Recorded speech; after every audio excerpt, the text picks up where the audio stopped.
Bonjour, dans cette vidéo, nous allons résoudre une inéquation quotient. C'est une inégalité ayant un quotient dans le membre de gauche et 0 dans le membre de droite.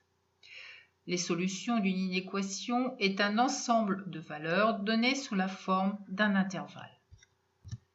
Dans cet exercice, on veut déterminer dans R les valeurs de x pour lesquelles le quotient est inférieur ou égal à 0. On va utiliser pour cela un tableau de signes. On applique tout d'abord le théorème sur un quotient nul. Un quotient est nul si et seulement si le numérateur est nul et le dénominateur est non nul si on veut que le quotient existe. Première étape, pour que ce quotient existe, l'inconnu x doit être différent de la valeur interdite, c'est-à-dire la valeur qui va annuler le dénominateur. Cela revient à résoudre l'équation 2 moins x est égal à 0. La valeur interdite est donc x est égal à 2. Le quotient existe si x est différent de 2. Deuxième étape, on cherche la valeur de x qui annule le numérateur. On résout donc alors l'équation 3x plus 1 est égal à 0. On fait passer plus 1 à droite, ce qui est égal à moins 1. Ensuite, on isole x en divisant par 3. Le numérateur s'annulera pour x est égal à moins 1 tiers. Troisième étape, j'ai tous les éléments. On va dresser le tableau de signes, dans lequel on va étudier le signe du numérateur, le signe du dénominateur, afin d'en déduire le signe du quotient.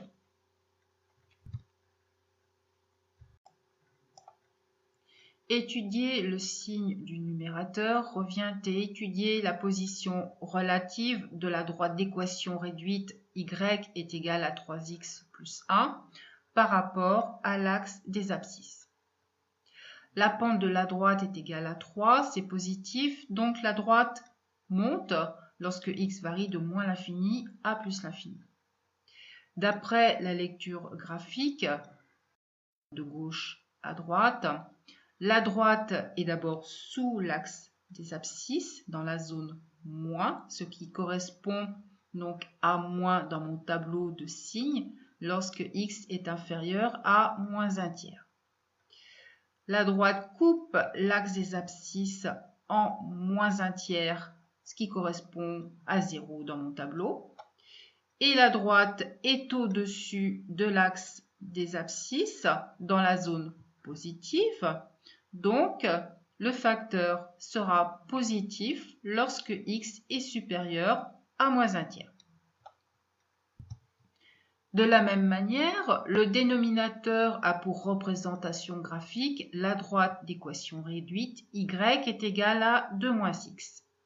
La pente ici est égale à moins 1, elle est négative, la droite va donc descendre.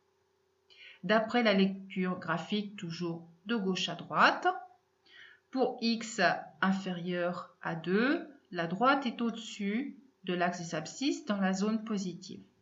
Le facteur sera donc positif lorsque x est inférieur à 2. La droite coupe l'axe des abscisses en deux, donc on voit bien qu'il s'annule. Et la droite est en dessous de l'axe des abscisses dans la zone négative lorsque x est supérieur à 2. Je mettrai donc moins dans mon tableau de signes. On applique maintenant la règle des signes d'un quotient. Dans l'intervalle moins l'infini moins 1 tiers, le numérateur et le dénominateur sont de signes opposés. Le quotient est donc négatif. Dans l'intervalle moins 1 tiers, 2, le numérateur et le dénominateur sont de même signe. Le quotient est positif.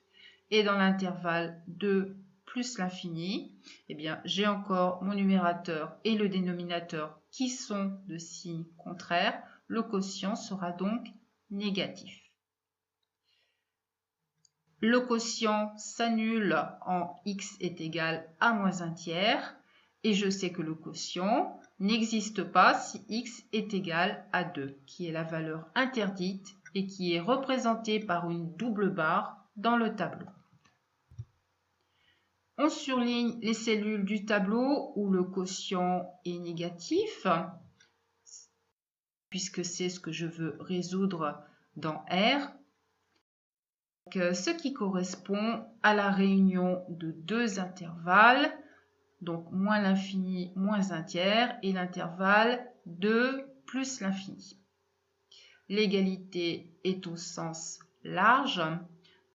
En conclusion, on peut dire que le quotient sera inférieur ou égal à 0 lorsque x est inférieur ou égal à moins un tiers, ou lorsque x est strictement supérieur à 2. Je ne veux pas de 2 puisque c'est la valeur interdite.